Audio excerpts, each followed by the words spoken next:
Chop or Darius? Chop or Darius? Michael Pratt. Spencer Rattler, Yeah. Detroit Lions, welcome your future quarterback. Welcome back to the channel, everyone. Today we have my second official 2024 NFL mock draft, and I finally answered a lot of wishes that people have been asking for on this channel. For the longest time, a lot of people have wanted me to bring on a guest and to share what my perspective is, along with what the perspective of other people are. And today we have a great guest, none other than Football Analysis, also known as Garrett. Big time YouTube channel. There's a lot of things over there. If you want to look at a football storyteller who talks about a lot of different topics and a lot of different teams, there's no channel better than Football Analysis. So today we're going to talk about a mock draft here. We got a lot of good takes, and we're also going to get some trades added in there. Garrett, how you feeling today, my man? I'm feeling pretty good. I appreciate you having me on, Daryl. Appreciate it, and I'm excited. I'm excited to get another mock draft out of the way. I'm excited to see where this takes us. Yeah, man. So we can go ahead and get straight into this. I have a lot of great things that I want to talk about today. A lot of exciting teams, and really with free agency, some big time trades that we've seen. There's more than enough to talk about today. So I'm gonna start out with number one, and I think at this point in the draft season, we kind of feel confident about 90% who's going to go number one in the 2024 NFL draft. So I don't want to waste too much time with this. But when we talk about these next couple of picks, we're going to talk about these other quarterbacks. And I think that's where we get more of a discussion about what we'll see in this draft. So I'm going to go with Caleb Williams, number one. And as you have the evens, you have a controversial pick that we have right now. What would the Commanders do at number two? So personally, if I were GM Adam Peters making this decision, excuse me, I would take Drake May. But I think at this point, I think the Commanders are going to look at the rushing element that Jaden Daniels brings and say that, or basically say, look at how high of a floor he has. And I mean, as you can see by this background here, I am a Vikings fan, but of course I get accused a lot of wanting Drake May to fall to 3 just for the possibility of my team trading up. But the reality is the sports books have Jaden Daniels favored as the number 2 pick. So for anybody that claims they know Drake May is going number 2 overall, I would say go to the sports book and make some cheddar while you're at it. But I think Jaden Daniels will be the pick at this point in time.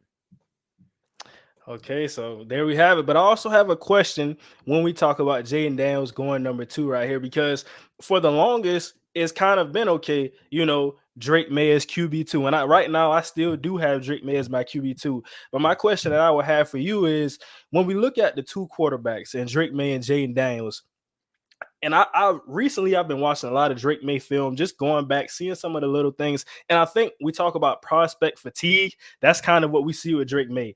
But there's also kind of a correlation when we see two quarterbacks who win in recent drafts, Josh Allen, Justin Herbert, having all of the tools. I want to know for you, how important is that, even where you cut on Drake May's film sometime and you will see him spray a lot of misses. There's hitches, there's bubble routes, and he's just missing wide open, short, intermediate level passes. So what do you think about that? And how do you think that the footwork can be cleaned up? And how important will coaching be to help him clean that up at the next level?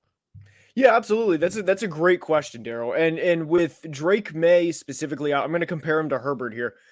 When Justin was coming out of Oregon, there were a lot of questions. There was a lot of bad tape from Justin. There were a lot of bad reads. I honestly forget which games they were. I know Colorado was a great game for Justin. I can't remember off the top of my head, given that it was 4 years ago, which were the bad games for Justin. But there were a lot of plays similar to Drake where he was way late on reads, where he was missing just wide open throws, similar to how Drake does. And I was going back over Drake tape again last night, and some of the plays that Drake was missing, I mean, it's as simple as him getting happy feet. It's as simple as him, it's not him, not as, I mean, you can't see my feet, but him stepping into the throw. And it's just like, it's simple things that if we work on it in training camp, for a couple of weeks, they're going to be ironed out. And not only that, but there was one throw in particular where Drake was trying to release the ball pretty fast, get the ball out quick. And when he did that, what happened is he didn't put his foot down to the length that it should have been in the stride. So by not doing that, the ball came out up here. It should have came out, out here, and it sailed way up. I mean, these are things that from a timing perspective, they're very fixable. And I mean, if you are an NFL team drafting Drake May in the top 2 or 3, I would hope that you have the resources and that you are doing everything you can to in your power to try and fix that for him, because these are things that, again, you work through camp, you work through rookie OTAs and everything. They're very fixable, and I think Drake, with all the physical ability he has and the tools that he has, I mean, he's not a can't miss prospect, but there's so much to like in his game as he transitions to the pros. Yeah, I mean, I agree with that, and I think as we transition into this next pick, it's also a very controversial pick because as you look at Jaden Daniels' tape, a lot of the things that you will see is his footwork's consistent. He does a lot of things consistently, and I think you look at that at the next level, and also looking at his running ability, how easy it will be for that to translate. And of course, he's going to hit that rookie wall. He's going to have to grow and continue to progress. But I think just looking at those two things, Cliff Kingsbury, Jane Daniels, that type of offense, looking at what it could be, I could definitely see why he goes number 2. Now, the real question for number 3 right here is, you have a new head coach, Gerard Mayo. The Bill Belichick era, we're now transitioning out of that. I've gone back and forth on this pick for the longest, and I think you look at a blue chip guy. We all know what Marvin Harrison Jr. is, but you also have to think about, okay, Drake May. If we are the team that passes on Drake May and he becomes similar to a Herbert, similar to a Josh Allen, what is that going to do for that New England franchise? Now, I think you also have to kind of look at it and say, okay, if we were to take Marvin Harrison Jr., and if one of those quarterbacks fall, then we look at possibly if Bo Nix falls, if Michael Penix Jr. falls, then you could get a quarterback in the second. But I think the likelihood of doing that is it's really taking a gamble, especially when you want to look at a quarterback. They currently have Jacoby Brissett. So when I look at a quarterback like this on the board, I think there's 2 things you could do. Now, of course, the first thing you could do is probably take Drake May. I'm going to get to the question of asking you, kind of similar to a trade, what are we looking at right here in this position? But if I don't take Drake May, I'm now looking at another team who wants to come up for a quarterback, and that's the Minnesota Vikings. Now, like I said, if you wanted to take maybe a tackle, maybe a receiver, and still get a quarterback, there is the potential that, okay, if you feel like you have to get your quarterback at 11, you could do that. And still at 23, there's going to be a good wide receiver on the board. So the question now becomes, with a combination of, hypothetically, Bo Nix or Michael Penix Jr. and Adonai Mitchell, Brian Thomas Jr., if he slips to 23, will that combination be more than getting Drake May at number 3? And I think right now, with the assets that the Vikings have, I really want to make this trade and get down. Now, it's going to cause some tricky things as we get further into this draft for another team. But right now, I think moving down is something I really want to do right here. So I'm going to propose this trade, and I want to know what you think about these details. What do you think it would take to get the Minnesota Vikings up to number 3? What would the Patriots ask for? I mean, right now, short answer, I think it's just 11, 23, and a 1 next year. But when you little longer answer, I think New England has no. I mean, they have no reason to come out and publicly say, "Hey, look, Kwesi, look, we want 11, 23, and 1, and that'll do it." Well, when push comes to shove, I don't think Minnesota's going to get fleeced here. I think it'll be 3 1s to move up. I mean, we're talking 8 spots here. We're not talking from 31 to 3. We're not talking from the back end of the first round. We're talking 8 measly spots. And I think that the Patriots would be more inclined to trade with the Vikings than I do another team, because the way the NFL teams value picks is they value picks in this year's draft, not just 2024, but the specific year it is. They value them more than they do the following year because they know what the number is. They know that 23 is going to be 23, but the Vikings, where if they were to trade for another team, it might not be 23. And even in a weaker draft class, instead of getting a guy like Adonai Mitchell, the receiver class might not be as stacked next year. So For the Patriots and Vikings, I think it would be 3-1s. I don't think New England would want to, F around and find out per se. And I think 3-1s would get the job done. Maybe Minnesota would toss in a 4 next year, maybe a 5, but I don't think they would. I don't think New England would want to play with fire too much on draft night, considering the short amount of time. I mean, I want to say it's 10 minutes per pick. So I don't think they'd want to go back and forth for 7 minutes and sweat it out over a potential 5th round pick. And then, have maybe the Cardinals pick, maybe the Chargers pick while they're still making a decision. So I think 3-1s would get the answer, would get the job done rather. I agree. So we're gonna make this deal, and I think also when you look at it, this is a perfect situation for a guy like Drake May, Kevin O'Connell. Now with Drake May, the offensive play caller that he is, the tackles that they have in Minnesota, along with Jordan Addison and Justin Jefferson, and I think even when you look at that, you still have Sam Darnold. So it's not like, okay, the first couple of weeks, if we still have to work on our consistency and our footwork, he's not just going to be thrust into a position where he has to be the guy from day one. So I really, really like this move, and I like the fit for the Minnesota Vikings. So I'm gonna make this trade right here. 3 first, and really once we get to draft day, if this were a scenario which actually happened, there'll probably be some tweaks, but I think for the most part we could say confidently that these 3 picks would be in there. I absolutely agree, and I mean, you're not going to get any pushback from me for making this trade. I've gone on record. I sincerely hope that this pick happens. Yes, we're gonna make this selection. All right, now number 4. Now, Pretty hard pick, right? well, honestly, I don't think it's as simple. Here's the only caveat. I'm not going to make this trade because I do GM the other team here. But what I think the Cardinals should do, I know a lot of people, whenever they make mock drafts, they project the Cardinals, or at least discuss the possibility of them trading down and trading back up, which is what we saw them do last year when they went from 3 to 12 back up to 6, so they could get Paris Johnson Jr., one of their tackles of the future. But I don't think it's as simple this year as, the Cardinals are going to trade down from 4 to, and a common one is the Vikings because they have pick 11 and they would presumably trade up for JJ if the Patriots draft Drake May at 3. But I don't think Arizona wants to do that this year. The only trade that I think they should actually listen to, and this is even a crazy one in itself that I don't think is going to happen, but I think they should propose the 4th pick and to the Giants, who are picking 6th, and say, look, we know you want Marvin Harrison. We know you need a receiver. It would be the best receiver on your team since Odell Beckham. Go up and get him. But we also want your first next year, which for Arizona would probably be a top 10 pick, and they would be, fleecing the Giants. And I don't think the Giants would accept that. And if the Giants decline that, which I have them declining in this scenario, Arizona is going to stay put, make Kyler Murray happy, and draft Marvin Harrison Jr. I like it. I like it. I like it. Very good move. Very good move. Now, and this is kind of what I was talking about, because I think what we've seen so much to this point is the Minnesota Vikings and the Chargers making a deal. But I think with Drake May being right there on the board, you see the Vikings going up to 3. Now, this puts the Chargers in a situation where we say, okay, what team, if we still wanted to trade down, could we potentially trade down with?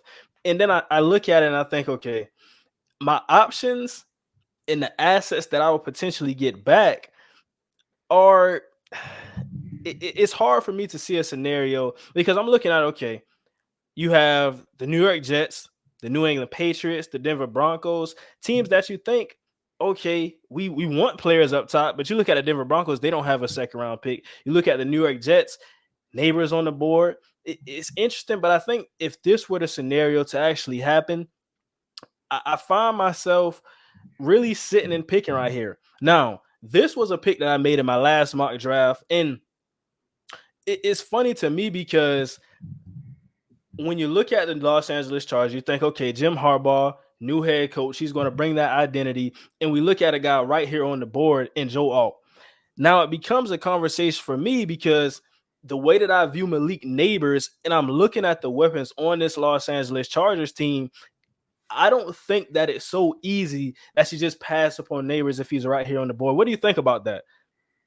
I mean I've made this pick a bunch of times. I think the top five personally a couple weeks out as we record this. I think the top five are going to be set. That of course could come back and bite me in the rear end, and I could look like a big dummy. But I think the top five are set, and I think this pick will be Malik Neighbors. I know the Chargers are obviously going to say, we want to help out Justin, we want to build a run game, but I mean, your top two receivers right now are Josh Palmer and Quentin Johnston, who just had 431 yards as a rookie.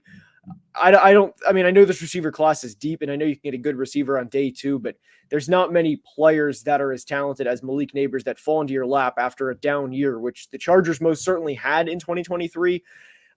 I think it should be Malik Neighbors personally. I agree. And when I make this pick, because like I said, this was a pick that I made in my last mock draft, but it wasn't because I don't think that Joe Alt could play right tackle, Rashawn Slater at left tackle. It's not because of that. It's because I view Malik Neighbors as an absolute game changer. And of course, this is a deep wide receiver class, but I just think what you're getting right here in Neighbors, who can line up in a variety of positions on the football field, who can do some things after the catch and can get down the football field, I feel very confident in this pick. No, I like it too. And I'm sitting here, I'm debating with the Giants. They're a team that I think desperately needs to get better. Just all around, not just in one area. I was potentially looking for a trade down, seeing if we could, make something happen. One team that I think is a big trade candidate, although I'm going to see if you're interested in it. If you're not, that's fine. I've never done this in a mock, but I'm looking at the Raiders at pick 13, and I'm interested to see if you want to make something happen. Now, this would be something along the lines of 13. I want to pull up the draft chart here, but I'd want at least 13, 44, and probably a 3 next year. I wouldn't want to do just a 1 and the 2. I mean, you're probably going to come up and get Joe Alt would be my guess. But if you're not interested, that's fine. I'm gauging your interest here, because if not, I'm just going to take a good receiver, take a good player rather. And you said from Las Vegas, you would want 13, and what were the other picks? 44 and a 3 next year to move back 7 spots. I'm just looking at it from the Giants' perspective, where it's like, if you say no, I'm fine with that. I'll stick and pick. There's no harm, no foul either way. I think this is an interesting discussion. For me, when I look at not only just what the Raiders have, and I think they could also use to add depth later in these rounds. So I think I would stay right here and decline the trade. Yep, because I like the tackles in this class. I like the tackles in this class. All right. Then I will I'll just go ahead and stay here and draft the best receiver since Odell Beckham. Darius Slayton has been he's led the Giants in receiving yards in 4 of the past 5 years. The only year he didn't was when Kenny Golladay did, who was a notable Giants legend. So I'm going to go ahead and stick and pick Rome Odunze at pick 6. I just wanted to gauge interest, and if we could drop back 7 spots to pick up a 2 and a 3, that's something I would do. But we'll stick and pick Rome Odunze. It's not gonna overcomplicate it. Just wanted to feel it out there. Okay, it's also something that I was thinking. I thought this was a team that you would possibly bring up, but the New York Jets, knowing what their tackle situation is, even though they added Tyron Smith and Morgan Moses, what would they think about possibly? Because I've seen them trading up for Marv, and I think that when you look at Joe Alt, he's a very, very good tackle prospect. So if he's there, would they like to do something like that? But I like your pick of Rome Odunze. Now, for me, I think this is lead me to a very easy pick right here. I gotta go Joe Alt, and I think when you look at some of the things for the Tennessee Titans last year, not only do you add Calvin Ridley, you add Tony Pollard, but you still have DeAndre Hopkins, you still have Chig Okonkwo at the tight end position, and you have Treylon Burks. So now I'm looking at a football team, drafted Peter Skoronski last year. If you get Joe Alt in there, along with now Bill Callahan, the offensive line coach, father of head coach Brian Callahan, I really, really like a lot of things here. This is probably one of my no-brainer picks if Joe Alt's on the board at 7. 100%. And anytime that I have mocked them, anytime I've done a mock, been on somebody's channel for a mock, if I have the odds and Joe Alt's there, I don't even think about it. I don't care who's on the board. It's Joe Alt. I mean, it's where I just want to pencil it in now. Like I want him to be their guy for the next 8 to 10 years. Because I've talked so much about him, Peter Skoronski, and Lloyd Cushenberry being the 3 of the 5 starters for the next couple of years. I really, really hope that it comes to fruition, because it's just been something that I've had mentally checked off for a while. So I'm hoping it happens a little over 2 weeks from tonight. But this pick might surprise you here. top three receivers are off the board. The Falcons have a pretty good tight end that they simply, choose not to use. But the player that I'm going to go with here is a guy that is going to have impact in year one, and he will also potentially replace a guy who is getting up there in age. I want to say Grady Jarrett's entering year, I want to say 10 or 11. So we're going to take Johnny Newton. Johnny Newton, to me, I went through his tape again the other day. To me, he's a top 10 or 12 prospect in this class. There's not many defensive tackles that are like Johnny Newton. He has a variety of moves from the interior. He can shed, he can go arm over, he can go club. He is the real deal. And especially if you bring Johnny Newton in from day one and have him learn under Grady Jarrett, I think a 35 pressure rookie season is certainly doable for him. And not only that, but the Falcons desperately need pass rush. And if you can have a guy in the interior, really two guys in the interior, if Grady can stay healthy, this is going to be a pain for opposing offensive lines to play. I agree, and I think it's not a pick that you see a lot, but when you watch the film, like you said, you cut on Johnny Newton and you look at what he does on the football field, you say, okay, this is a top draft pick, especially at the interior defensive line position. We know how much that's valued, and I think adding, especially what he can bring in the pass rush game, because like you said, there are some pass rushers on the board. And now when I'm looking at number 9 transitioning into that, I think that you kind of put me on a spot here where, okay, Malik Neighbors, Roma Dunze, and Marvin Harrison Jr., they're off the board. And I think for the Bears, kind of the dream scenario would be Roma Dunze falling to number 9. But right here, I got to pivot. And I'm looking around here thinking, okay, is there somebody that I possibly want to trade back with? So you're looking at the odds. Is there any team in the odds that you would possibly want to come up to 9? Because I would entertain trading back here.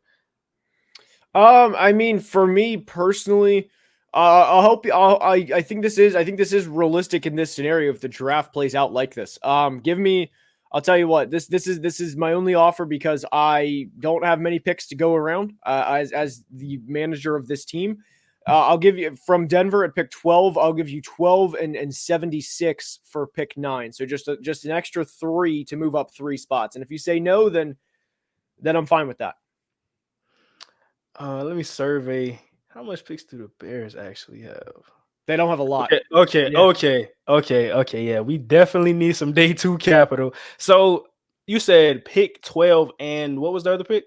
76. I'm moving up from Denver at pick 12. Okay. I think I like this one because there's a couple of reasons. The player that I want, I don't see the Jets taking him. I don't see the Patriots taking him. So now I'm right here at 12. I pick up a day 2 draft pick and I still could get the player I want. I really, really like that scenario. And you look at it, Chicago Bears, NFC, Denver Broncos, AFC, they're not division opponents. They won't worry about each other too many times. So I do like this deal. I like this one right here. All right, let's go ahead and make her happen. And you said 12 and 76, right? Just 12 and 76. Yep, we both win, and then Denver has a lot of day 3 capital. So, yep. Okay, I like it. All right, and my pick here, quarterback, University of Michigan, J.J. McCarthy.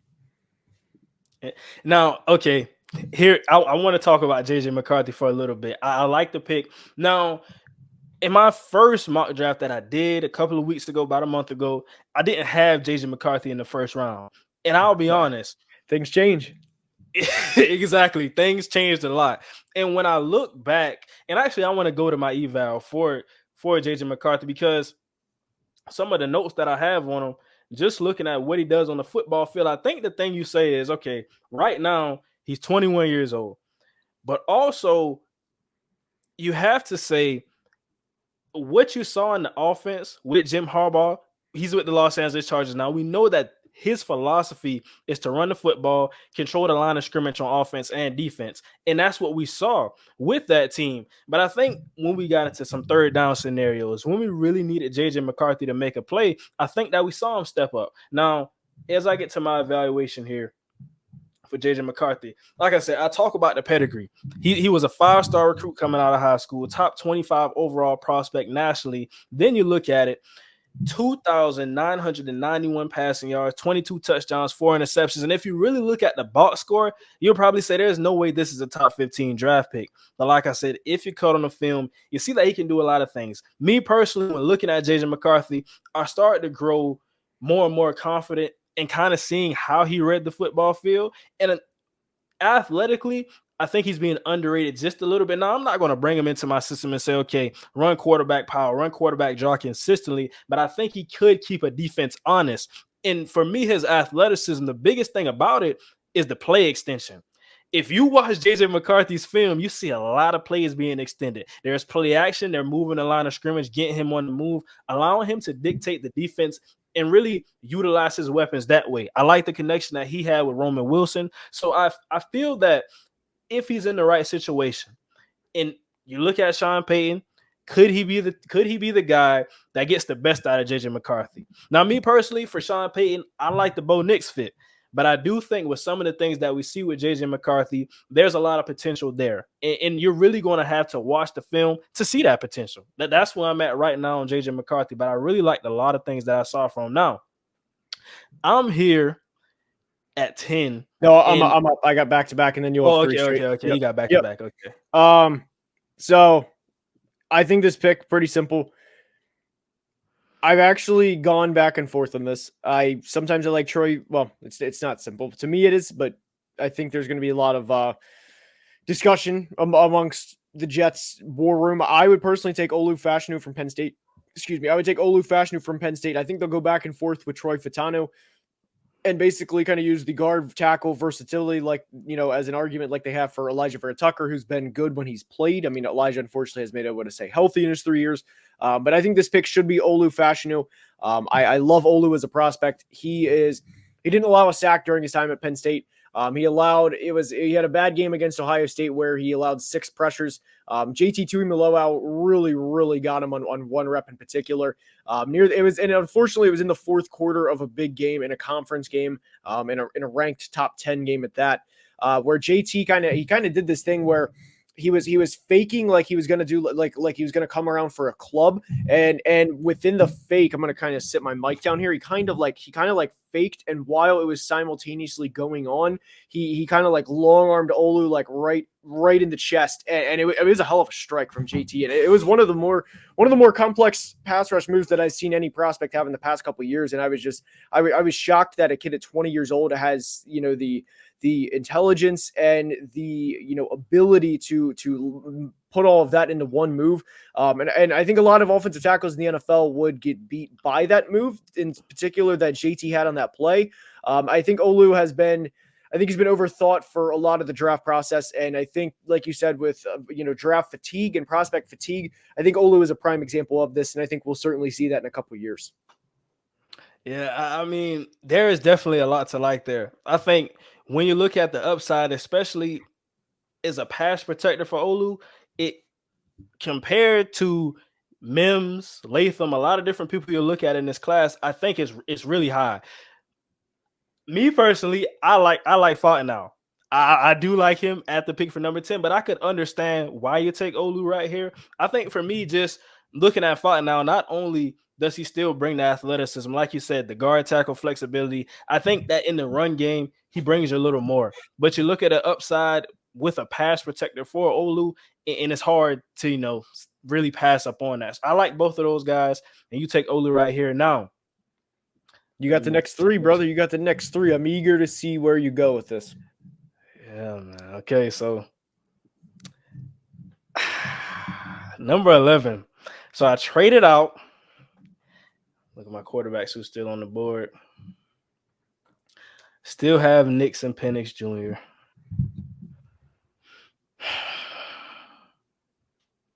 I feel confident that I could get one of those guys. Looking at the board here, I'm going to have to worry about Las Vegas potentially getting a quarterback. And I think I may be clear to get the 23 because I'm looking at the New England Patriots and pulling up their depth chart. I know that they re-signed their right tackle, and now yep, I'm looking at the left tackle position. It's Connor McDermott. He's a former Jets practice squad player. Yeah, see, okay, so now that puts me in a position where I think when I look at really the depth of this receiver class, I feel okay about it.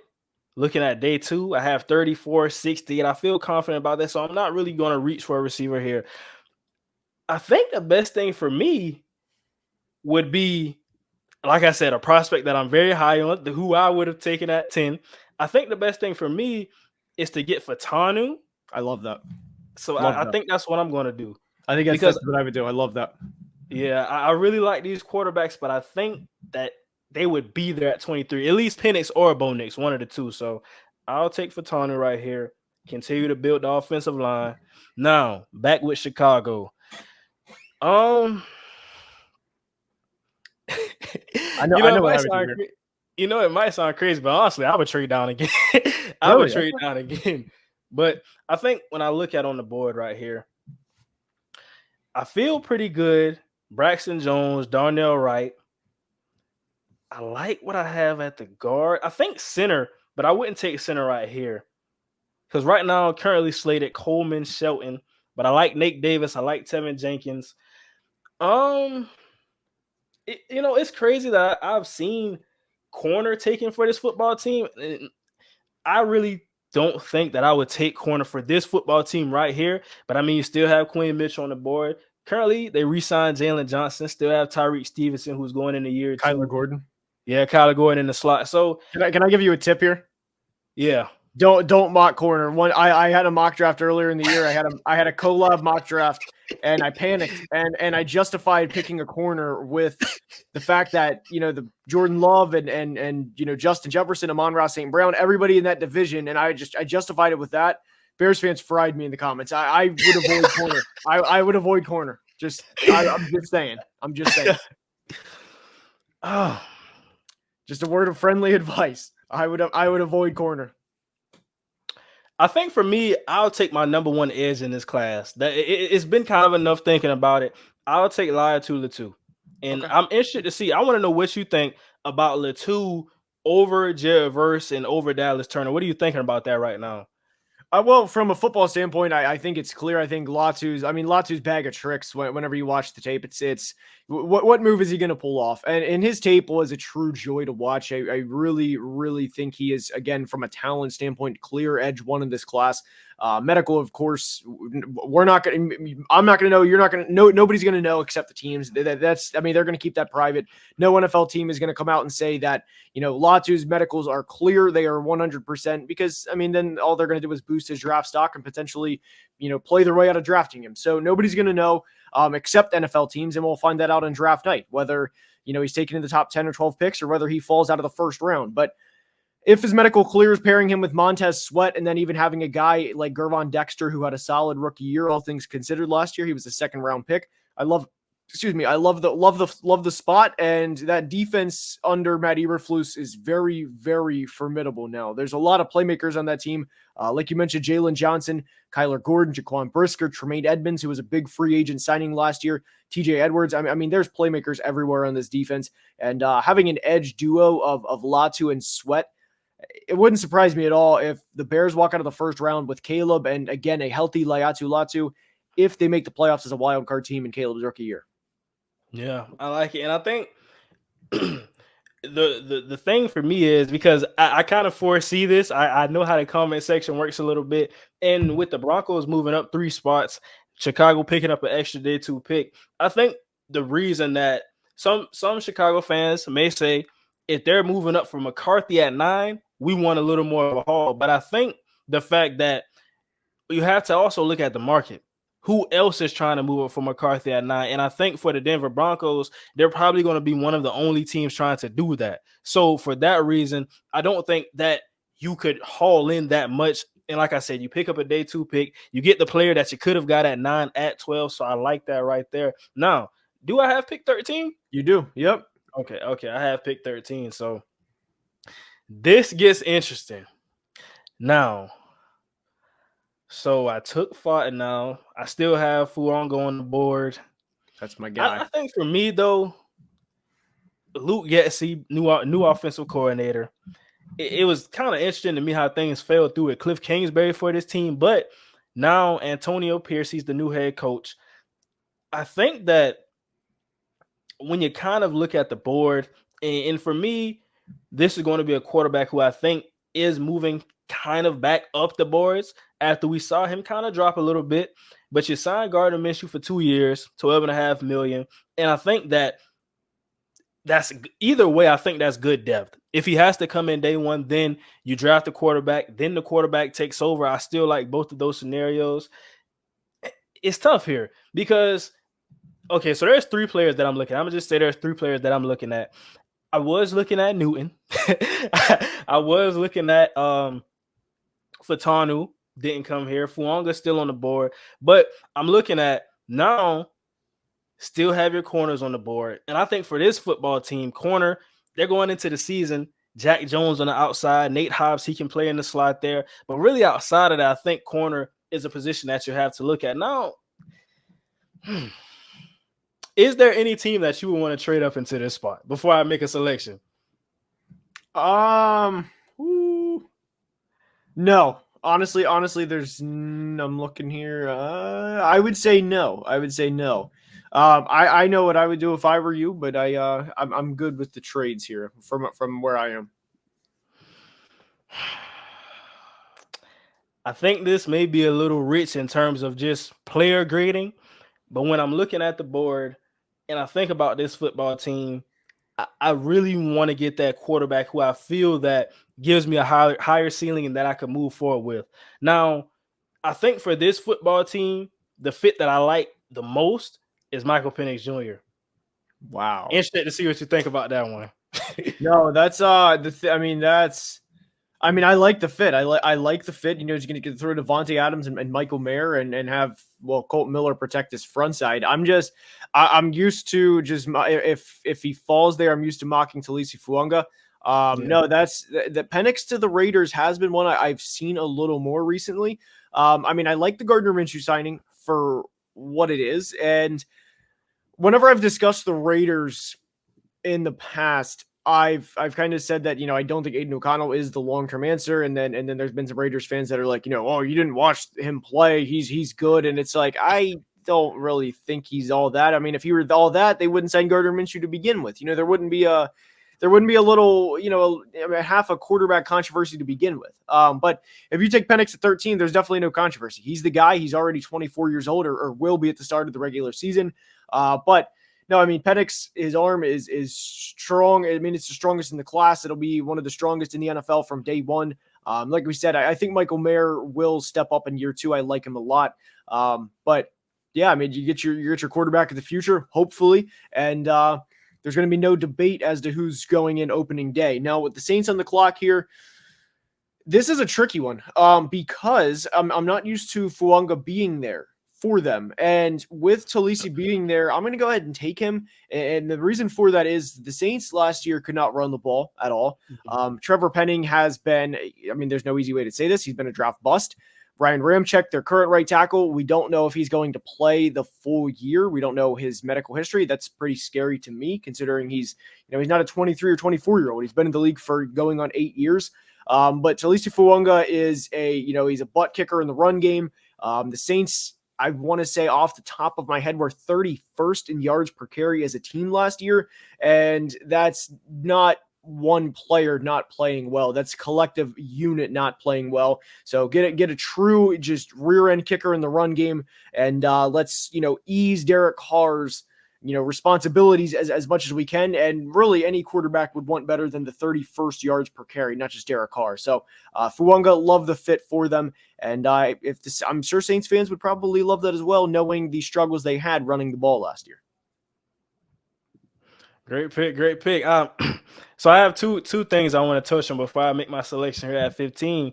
Like I said, Fuanga is the other player who I was really debating with at 13 for the Las Vegas Raiders. Just a very, very good football player. And like you said, the physicality that he's going to bring, a lot of teams value that. Antonio Pierce being a defensive-minded head coach, I know he would have valued that, but I just think if the quarterback position is right, a lot of different things will fall in line. And I think when you have an opportunity to get a guy, I look at that and I value that. Now, of course, if no one's there to block for him, then it's going to be really hard. But those are two players I was mulling. As for 14, so what are your thoughts currently on Ryan Ramchick?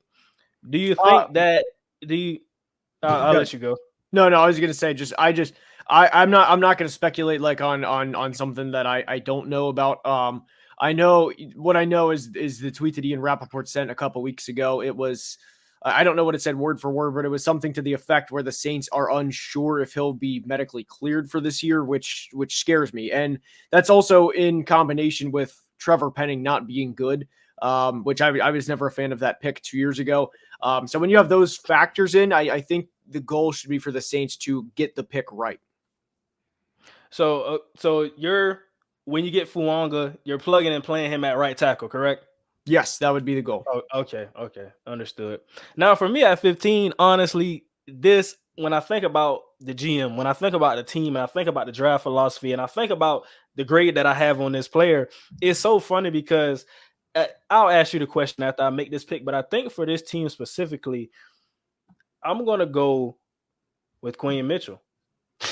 Because I'm looking at the secondary and I say, okay, Kenny Moore, he can be my slot guy. Julius Brents, he's going to be going into his second year. I'm expecting him to develop more. But really, like I said, beyond that, I'm thinking about the depth in that secondary. And, the question could be, okay, Alec Pierce, he hasn't been what we thought he would be on the outside. But I really like Josh Downs in the slot. Re-sign Michael Pittman Jr.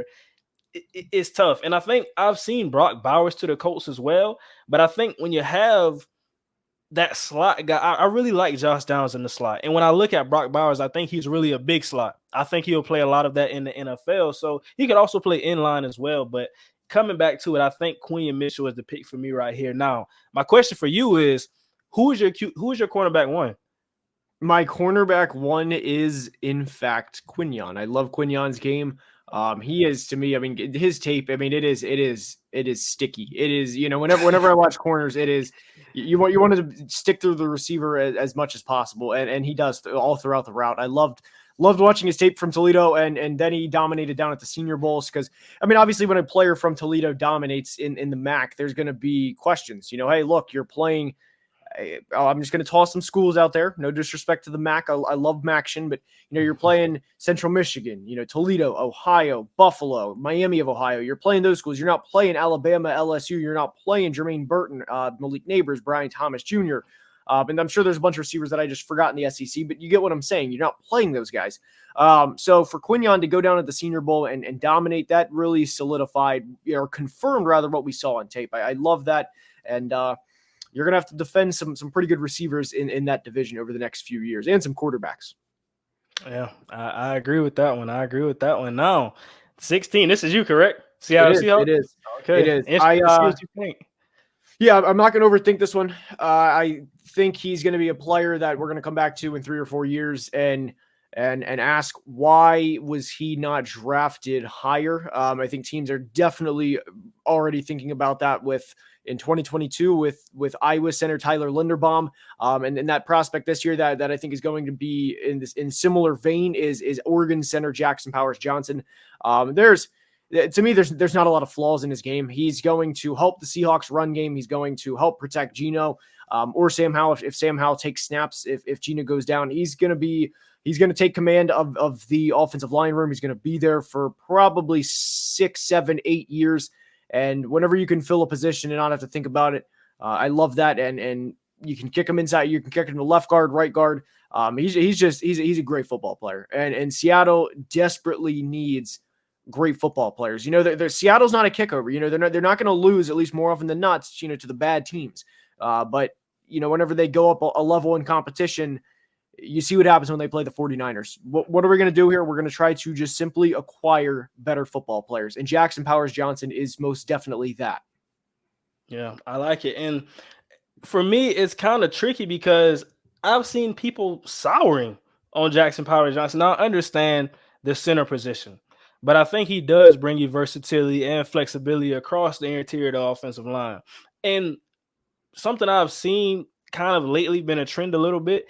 JC Latham, and because we know what the conversation is with JC Latham. Is he a tackle or is he a guard? Could he play guard for this football team? But I do like the fit right here. I believe maybe in my last mock draft, I had JPJ going to Seattle. And I just think about it. They lost Damian Lewis, they lost Evan Brown. You have Abraham Lucas, Charles Cross. Those are your two tackles. Hopefully, Abe Lucas can stay healthy this season. But they also signed George Fant, so that's tackle depth. I like this move right here for Seattle. Now, I'm eager to see where you go here. By the way, I'm eager to see. this one. Um, so they just gave Josh Allen a massive deal. That that's Five for something that I 150. saw. Yep. 5 for But I 150 the think, day we record. yeah, I think for me, um, I still have so I have some flexibility here. I still have Arnold on the board. Um, actually, let me look across. But I still have Arnold on the board. I still have Brian Thomas Jr., Adonai Mitchell on the board. Um, you took JPJ, so that's not happening. Oh, interesting. I think for me, when I kind of so they have Christian Kirk, Zay Jones. Looking at this football team, they signed Gabe Davis, Evan Ingram. This is a tricky one. This is a tricky one for me. I like Brian. Okay, so I think right now I'm currently between Brian Thomas Jr. Love it. I like Adonai Mitchell too, though, but I think I'm between Brian Thomas Jr. and Terry Arnold right now. Okay. And when I'm looking at value across the board, I think for me, Terry Arnold is just a better overall football player when I'm looking at it like that. And like I said, we also have to look at the depth of this receiver class. Will we be able to find Terry and Arnold down the board? Now, that's no slight to Brian Thomas Jr. as Right. well, but I think I like the combination of Terry and Arnold in a receiver that I can find later down the board. So I think I'm going to take Terry and Arnold right here. I'm higher on him than a lot of people, but I'm going to take him right here. No, and I agree. Just because I do have Quinion as CB1, I love Terrion's game. Again, very sticky in coverage. He's a beast in the run game too. I mean, there's some DBs that are afraid to tackle. Terrion is most certainly not one of those DBs. And Kool-Aid didn't get tested a lot this year because of the because of the name recognition, because of the player he is, from 2022. And Terrion was tested, and he showed time and time again to not throw the ball his way. If you are in the AFC South, you're not going to get pushback from me, knowing the guys you have to defend. So both AFC South teams that have selected. So wait. Sorry. The Colts and Jags have taken DBs. You're not going to get pushback from me there. And the Titans even drafted Joe Alt. So I think the AFC South's killing it this draft. But with the Bengals here, this is easy for me. Although I'm not a big fan of Trent Brown, I don't think he's going to be I know he's only a 1-year deal, but I don't think he's going to stay for 3 or 4 years. I really don't. But we're going to hope in this mock that he is going to stay there and play all 17 games this year. And we're going to try and load up and have Joe Burrow, Jamar Chase, T. Higgins, and Brock Bowers for 1 year. And we are going to hope that Joe can throw for 40 touchdowns, stay healthy, and that we can win a Super Bowl and have a true mismatch in Brock Bowers, along with one of the best, if not the best duo in all of football, and T and Jamar. Yeah, I mean, I think I love Brock Bowers as a player. I'm not even gonna say I like him as a player. And you just have the conversation of getting that 5th-year option on tight ends. Is it worth it? And like I said, like I mentioned a little bit earlier, I don't just view Brock Bowers as that traditional inline tight end as well. So now when you have that, you also have to think, like you said, Tyler Boyd, he's on his way out. So now we still have to see what exactly they're going to do with T. Higgins, but you're thinking, okay, we got a combination of Brock Bowers and Jamar Chase. Now, we're also banking on Trent Brown staying healthy for the full season, which that's definitely a gamble we would take. But I thought there was a player that you would go right there at 18. You took Brock Bowers, and I think it's hard to see Brock Bowers slip so far. So I can definitely see it. It's justified for sure. Great player. I like the pick. Now for me at 19, oh boy. Oh, I know where I'd go. I know where I'd go. Okay, let me.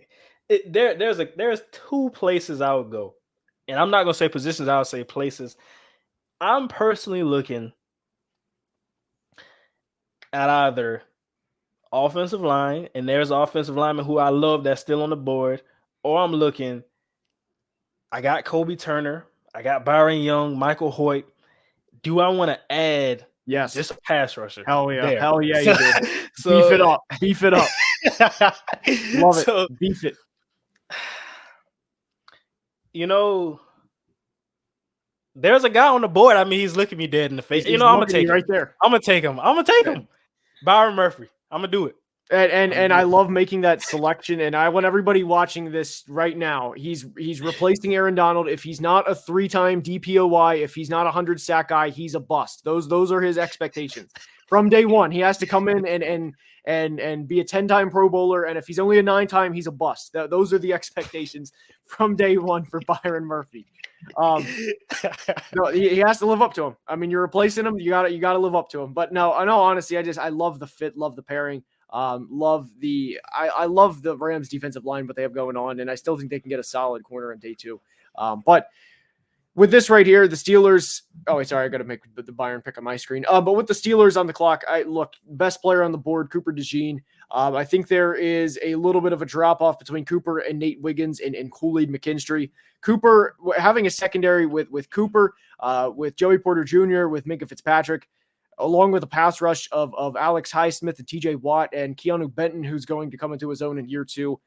That defense is solid, and Cooper only adds to it.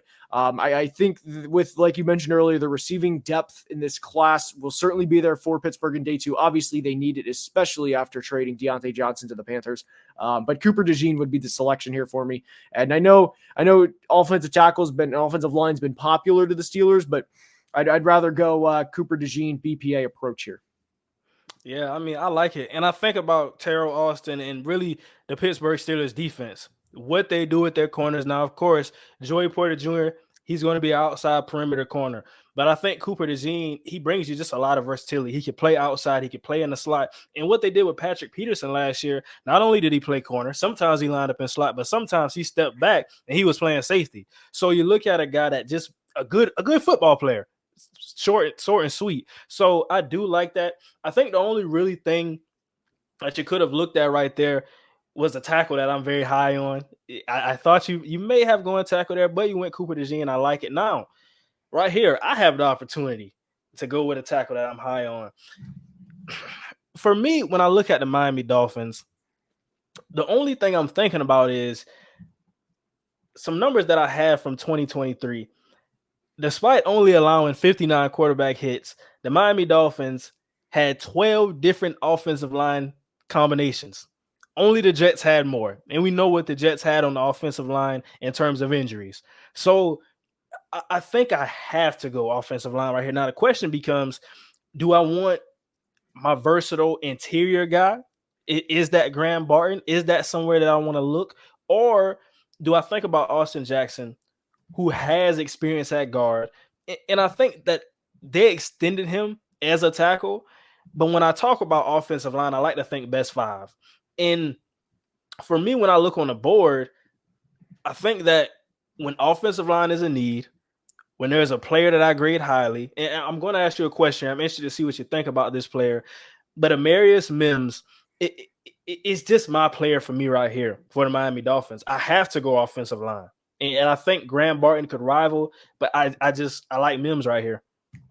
No, I do too. And actually, while you were talking, I've picked 24 with Dallas.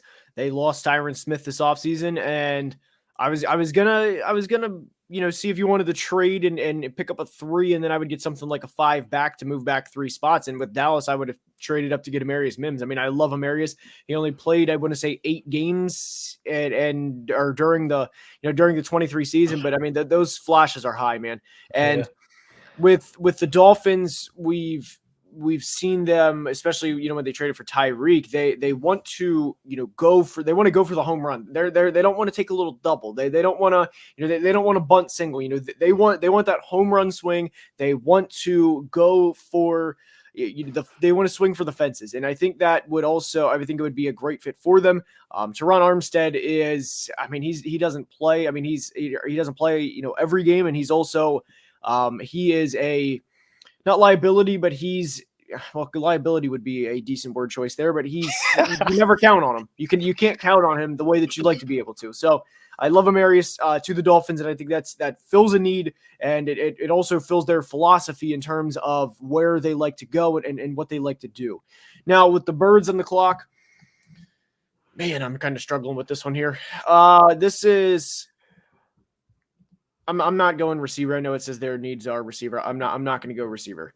I think you have to go corner. I think I would lean Kool-Aid McKinstry here. I think I would lean Kool-Aid. Nate Wiggins' size scares me, to be honest with you. It scares me. And I think with the Alabama connection with Howie and everything, I think that he would like Kool-Aid. They also need a lot of help. They're not going to go into the year with Keely Ringo and Eli Ricks as their corners. Darius Slay's getting old, and Bradbury's old too. They need help there. I mean, I wish they would have taken a DB last year in the first round, although Jalen Carter worked out. But yeah, long story short, Kool-Aid McKinstry is the pick. He fits a need. He's a good football player, and like I said, I think he'll fit in with the city of Philadelphia well. I think they'll love him. Now, I like Kool-Aid McKinstry, and the question I have for you right here is, when you take McKinstry over Nate Wiggins, are you really banking on kind of that you know what you're getting with Kool-Aid, kind of the consistency and how much that plays into it? Where you look at Nate Wiggins, he's a cover corner. He's not going to bring you much as a run defender, but he's a pure cover corner. And you look at the length, you look at the size, he brings you all of that. But like you said, if the size and durability really scares you, I mean, I could understand it. And I think that's kind of what we're seeing. As we look across, mock drafts, different type, we're hearing things, and I'm seeing Nate Wiggins fall. Now, if he does stay healthy, it's a great player. But I think the fact that you're banking, okay, the consistency, I know what I'm getting with Kool-Aid. I can deal with that right there. Now, for 23, for me, I think I kind of did what I wanted to do. I took Troy Fatanu with the 11th pick, and I think that I just have to really pick up my fifth-year option on a quarterback. Now, like I said, Jacoby Brissett's in-house, and actually, do you want to come up here? Do you have any team that you want to come up? No, I'm good. I'm just I'm eager to see how this plays out. I know New England has picked 34. I think there is a chance that New England, if they make this trade with Minnesota, I think what they would look to do in this situation is personally, I think what they would do is try and draft Brian Thomas Jr.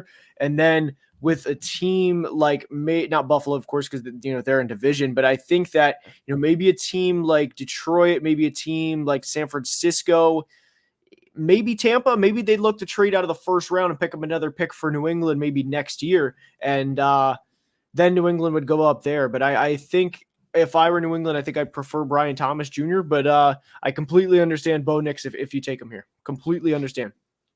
No, okay. See, are you sure you don't? Are you sure you don't want to trade up with Detroit or any of those teams? Are you sure? I'm positive. Yeah, I'm positive. Because I would really like to trade back, but I think when I'm looking at Kendrick Bourne, Juju Smith-Schuster, Demario. Actually, Douglas, I'll tell you what. You ready? I'm listening. Let me see here. Let me see. I want to see what the. Hold on here. I'm playing with the trade simulator here. I just want to get like something solid here. All right. What are the two teams that want to trade on your screen? Because I just want to see like the percentages, if you can see them too.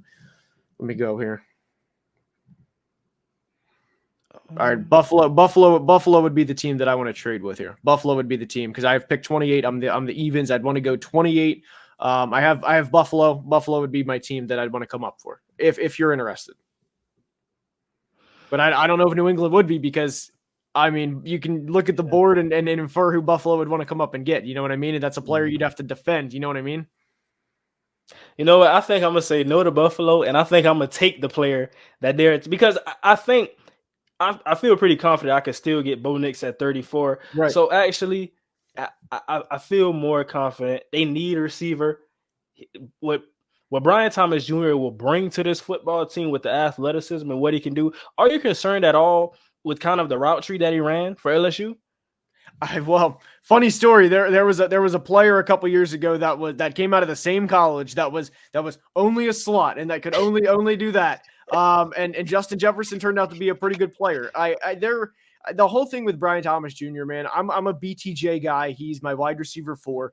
And then Adonai's my wide receiver 5. But no, I mean BTJ, man, like there's so many releases that he has on tape where he puts his left foot down and then he runs a slot fade, and the separation that he naturally creates off the slot fade is so it's so large. I mean, he's not creating just a little pocket here. I mean, he's creating a step and a half, and he's creating multiple feet of space whenever he's making these moves. And I think the whole thing with Brian Thomas that I think is way overblown is, oh wow, he ran 60% of fade routes in college, but he's creating separation. Are you telling me that he can't create separation on any other route, that he can only run one route? No, he's going to be fine. He's going to be a great receiver for a long time. And I love his game a lot. And I think a team that drafts him, if they get him in the 20s, they're going to be getting a steal. Yeah, yeah, I like it. And I think with the ability and understanding that really the teams left aren't really in the quarterback market, Right. I feel confident. No, and that's one thing that I don't think, Daryl, that I don't think is being brought up in the media is once 4 or 5 quarterbacks go, I'll say 5. I'll give comfortable 5 here. Once 5 go, there's going to be a hell of a slide. There will be somebody. I think somebody will slide out of the first round. I don't think 6 are for sure guaranteed in the first round. Yeah, I definitely think it's going to be either Penix or Knicks. Yeah, So. I agree. I would agree with that. Now, all right, now I'm on the clock. It's interesting that 2 very good edge rushers are still on the board. Funny you bring that up because I like Dallas Turner. I like Verse. I like both players. It's kind of 6 of one, half dozen of another. You know, you're winning either way. You have to get after the quarterback, no matter what division or you're in, no matter what conference you're in. I also think DeMarcus Lawrence is getting up there in age. You can justify either, although I'll personally go Dallas Turner here. I'm not upset with either. I think both players make a lot of sense. But with Dallas Turner's athleticism, you have him and Micah coming after you. That's not fun, man. That is not fun to have both those boys going after you. Dallas ran a sub 4.5 40 at 245 pounds. He's a hell of a player. He was the best player on the field a lot of the times during his games at Alabama. And I think Dallas is really going to be a 7-sack floor guy in the NFL. Yeah, it's interesting you make that point because I also think when I look across this football team, their interior is brutal right now. But I think there are some very sneaky good prospects when we talk about centers and even guards, and centers who can be flexible. So when you think about just the value of a player, Dallas Turner plus one of the very good centers or guards you can get down the road, Tyler Smith, he's going to step up with Tyron Smith now leaving at left tackle. I have mixed emotions on Terrence Steele, but I think they'll probably add either center or they could add both later, but interior, I think that they could get that later, and they get a very good football player like right here that should talk about with Dallas Turner. So I like it. Now, 25. Whew. Oh boy, I know where I'd go here. Do you want some friendly input here? I know where I'd go. Yeah, I'm interested to see what you have. Just draft a good football player, can play anywhere. If they need help, Graham Barton. That's where I'd go. And see, it's interesting you said it because I was also looking at the Packers offensive line and I was thinking about it like because I like Rasheed Walker. I really like Zach Tom. Now, John Runyon, he went to the New York Giants. They have Elton Jenkins. So I think looking at possibly, okay, if we want that flexible guy who can do different things, that is Graham Barton. That's an interesting thing because I like Graham Barton. He's right there. You know, it's funny because I feel like the Packers have some odd needs. Am I the only person who feels like that?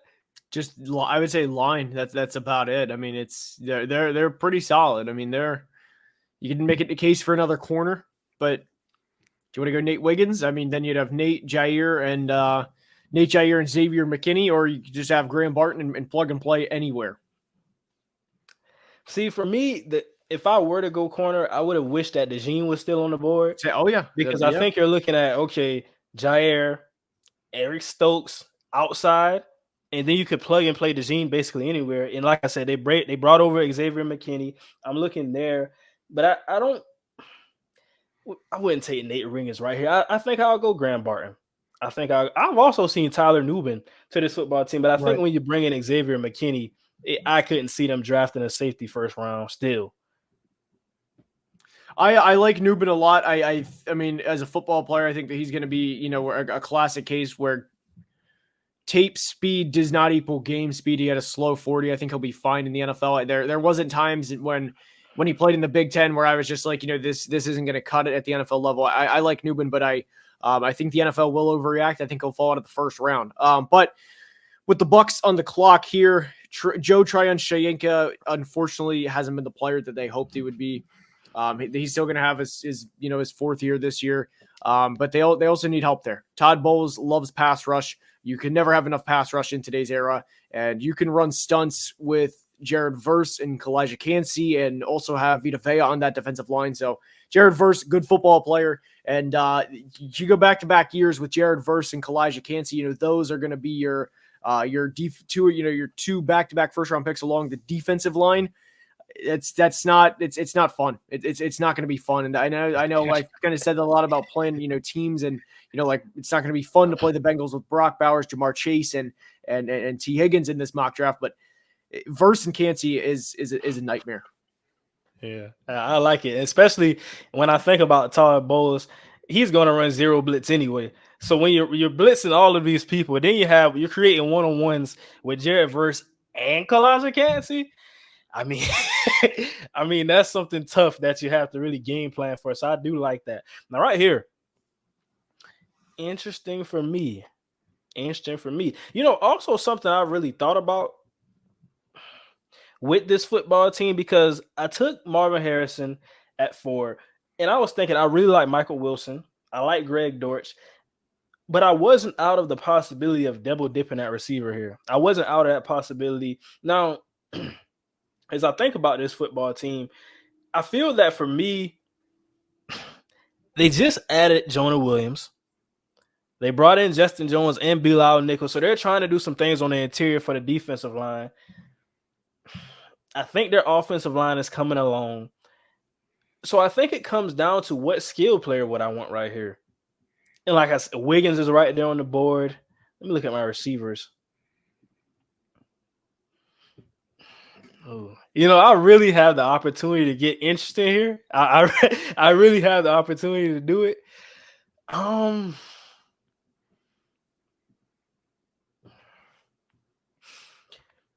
think I'll take. It's a tough one for me. I think I'll take Wiggins right here. Okay, You want to know who I was debating right here? Do you want to know who I was debating? Who? I was debating saying we put Michael Wilson and Marvin Harrison Jr. Just let them play X and Z, and let's just throw Ladd McConkey in there. Yeah. I haven't seen it, but I was just thinking just the possibility of it. I really like Ladd McConkey. That was just something I do too. No, I mean Ladd's. I mean, look, Ladd he's a good route runner. He's silky smooth. He ran a 4.39, but some would say he's sneaky fast. He's a hard worker, lunch pail. He's going to be the first one in, last one out. You're not going to find a harder worker than Ladd McConkey. Probably a coach's kid, high IQ football player. Really been an underdog his whole life. He's a good football player.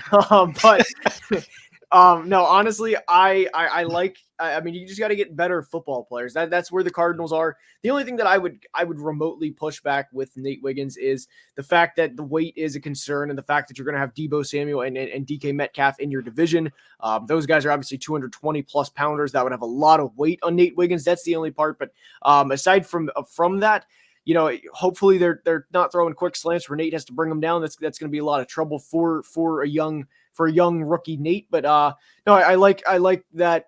Everything that we said there, just that's the only part that I would counter with. But you're getting a good football player, pick 27. Now at pick 28, Just give me Adonai Mitchell. I'm not thinking anything else. Just give me Adonai Mitchell. He's my wide receiver 5. I love him so much as a prospect. And you have AD, you have Curtis Samuel, you have Dalton Kincaid, Khalil Shakir. That offense would be coming along, and you'd have 2 years of AD, Khalil Shakir, and Dalton Kincaid all on rookie deals. So obviously, in today's era, the premium positions you need on the rookie deals to really benefit. And if you can have 2 receivers in Adonai and Khalil for 2 years on rookie deals, I like where Buffalo's heads out with that pick.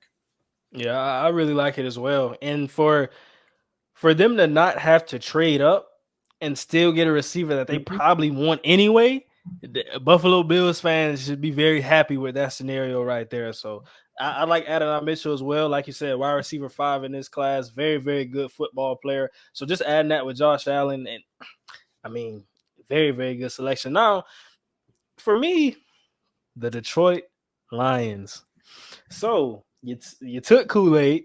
So that's not going to happen there. But they did bring in Carlton Davis. They brought back Emmanuel Mosley. Amit Robertson comes over from Vegas. I'm looking at what they have there. I think honestly, I like I think they could add depth at defensive pieces, but I like the pieces there. Looking at this defense,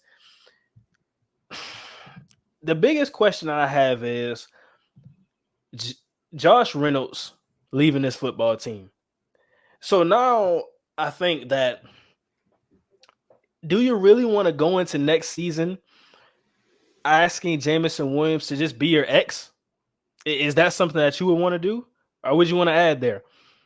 Personally, well, you're probably asking the wrong guy, and I only say that because I am a huge Jameson supporter. I am now. I don't think Jameson's going to be able to run the full route tree in terms of everything. I think that Jameson still needs to be. I still think he needs to be brought along. Drag routes, screens, reverses. I think Jameson is. I don't think Jameson's ever going to be a your standard X receiver. I don't think he's going to be that in an NFL offense. I don't think that. I don't think that will ever be his game. But that doesn't mean Jameson doesn't have a place in the NFL. I completely agree with what you're saying there, but again, I'm probably the wrong person to ask, but I still think Jameson in today's era, considering there's 17 games, if you can't get him the ball 4 or 5 times a game, which would be between 68 and 85 receptions a year, I mean, something's wrong. Whether it's drag routes, slants, whatever. I mean, he is such a unique player that he needs the football in his hands. Yeah, and I mean, I agree with you. I think for me, the way that I'm viewing Jameson Williams right now is to be my Z. Let's get him in motion. Let's keep him on the move. Chess piece. We can limit it. We can still limit his route tree there.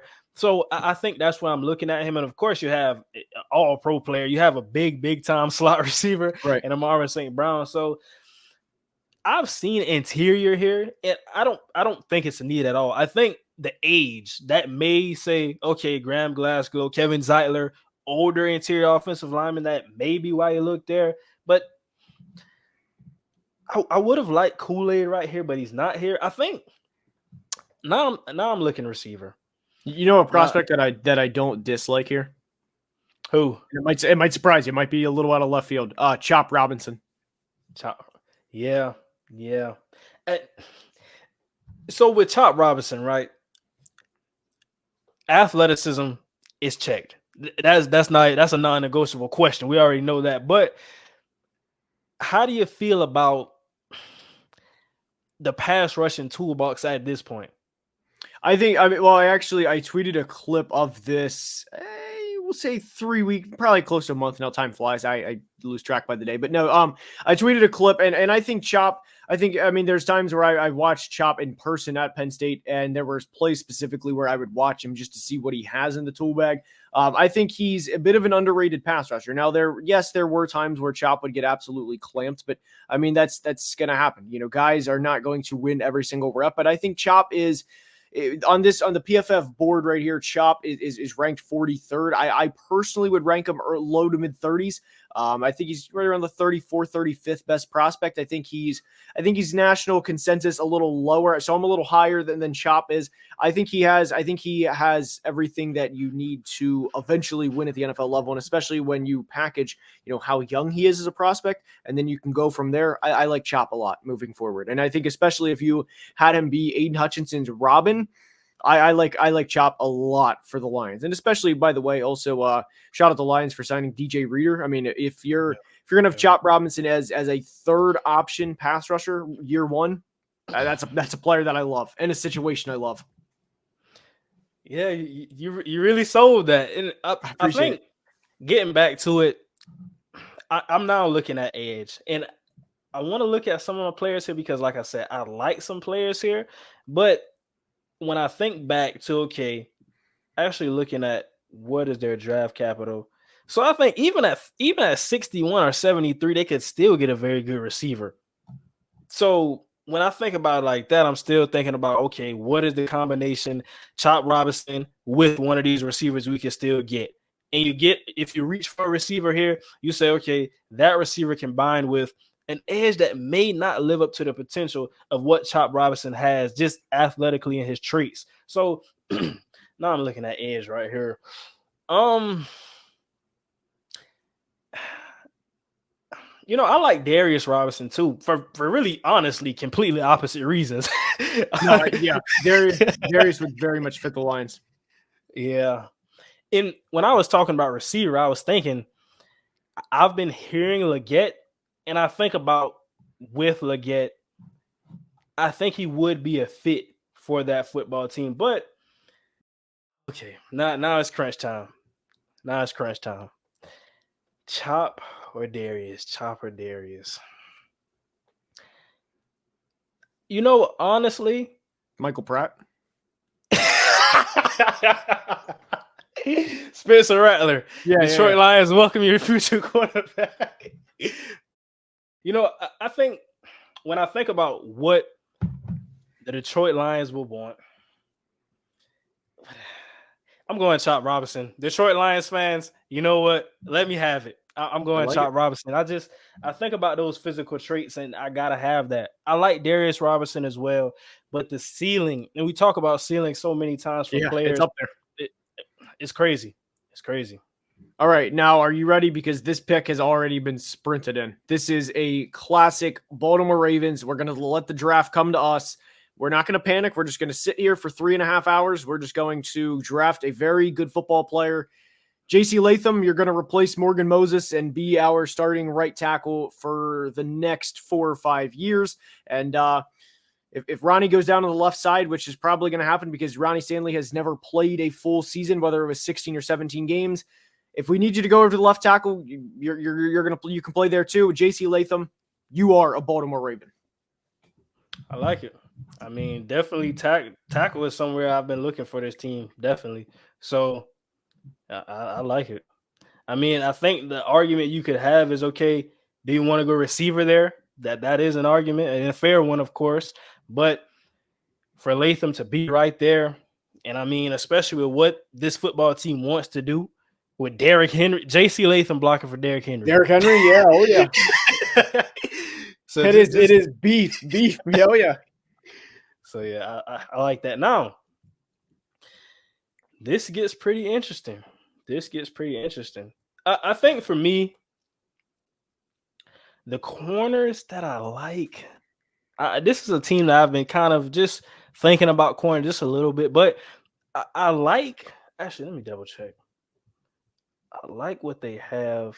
And offensive line, of course, is where I've been also looking for this football team. So right now they're slated for 2023. Like I said, you have Travis Ward, big time corner, number one corner. Dalmade Lenore, I like what he brings to the football team. Hufunga is going to be back. I think Jair Brown stepped up big in his absence. Now the question for me becomes, do I want to go tackle or do I want to go interior? I think whenever I'm in this position, I like Tyler Guyton to the 49ers. You fill that hole at right tackle. You get a premium position. I like Tyler. at 31. I don't like Tyler, in the teens. I like him at 31, though. And I think that'd be the best case scenario for the 49ers if they can get him at the end of round one. Yeah, and I think it's definitely a good conversation to have, especially where I currently view Tyler Guy, and I think he does have a ways to go to become the player that we're looking for at the NFL level. But I mean, you have Trent Williams there. Who's the better mentor? So that's one thing you could say. For me, when I look at Zach Frazier, the versatility though, um, I think ultimately what it comes down to right here is positional need. I mean, it's just tackles. Tackles, they go in the first round. So I think that's what it'll come down to. I had in my last mock draft, I had Graham Barton mocked here, but of course I drafted Tyler Guyton higher in my last mock draft. But I got him right here at 31. Feel pretty good about it. He All he right. also could have went here at 32 as well. Absolutely. No, with the Chiefs here, I mean, I'm not gonna act like I know anything about the whole Rashee Rice situation. But what I will say is, if that never happened, I still think receiver is a need for them. I don't think that changed anything. But I think you look at this. There's a couple guys, and Daryl, I'm going to ask you to pull up the receiver list if you can, so the viewers can see this here.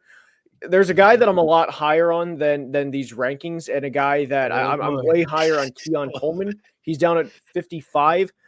Which would mean he is I want to say that's the 6th best receiver available. I like Keon a lot. I think he's a great fit for Kansas City, but ultimately I think I would go Ladd McConkey here. I think there's a little Keon Coleman. I mean, I'm a lot higher on Keon Coleman. I think he's going to be a good NFL player. I would go Ladd McConkey here, pick 32. And for Panthers fans at pick 33, I know they always get left out of the first round. They can get a field stretcher like Troy Franklin. I think that'd be a good fit for them. And that way you'd have a trio of Troy Franklin, Deontay Johnson, and an aging Adam Thielen. So, but Ladd McConkey would be the pick at 32. Yeah, I think that's a very interesting point you make, especially when I think about I look at Keon Coleman. I think for this football team specifically, the Kansas City Chiefs don't need a Keon Coleman. I think they need somebody who could bring the speed and can stretch the football field. Now, Ladd McConkey, he's really a pure separator. And when I was watching this film, because I think we're geared to, like, you went on the whole Ladd McConkey thing earlier, but I He's think we're sneaky geared fast. to think He's sneaky. we're geared to think, okay, Ladd McConkey, put him in the slot. But there's reps where Carson Beck is throwing to Ladd McConkey and he's winning one-on-one outside versus SEC cornerbacks. Right. I can go to a specific route. He won one-on-one versus Terrion Arnold outside, where a lot of people, what we think of Terrion Arnold, Right. Ladd McConkey winning a one-on-one rep there. So, I mean, this is a nightmare. This is a nightmare. Kansas City Chiefs fans, you have to feel very good about this one. And like you said, for the Carolina Panthers, there's a lot of different things they could do. They could have, okay, if they want to say maybe we go and we get Troy Franklin, if we even get Keon Coleman or Darius Robinson, whatever you want to do right there, I think there's some pretty good options for Carolina Panthers fans still. Once again, man, thank you for coming on to the channel. This was a very, very good mock draft. Haven't had a mock draft in forever. So just to talk about these prospects and also get some very good questions in there, thank you for coming on, man. Of course. Appreciate you having me on, Daryl. And definitely everyone make sure to like, comment, subscribe. Help out the algorithm. This is a long mock draft, so definitely if you're staying around, appreciate the view duration this long in the video. So definitely like, comment, subscribe, and again, appreciate you having me on. Yeah, man. Once again, thank you. Also, everyone who's watching right now, don't forget to like, comment, and subscribe. We're almost to 10,000 subscribers. As I record this, I believe we're about 600 away, maybe 550. But we're around that range, so we're almost there, man. And also, don't forget to check out Football Analysis. Subscribe to his channel, like I said. Storytelling, a lot of different topics, a lot of different teams. You will love it there. So thank you guys for watching once again, and that's gonna do it for this video.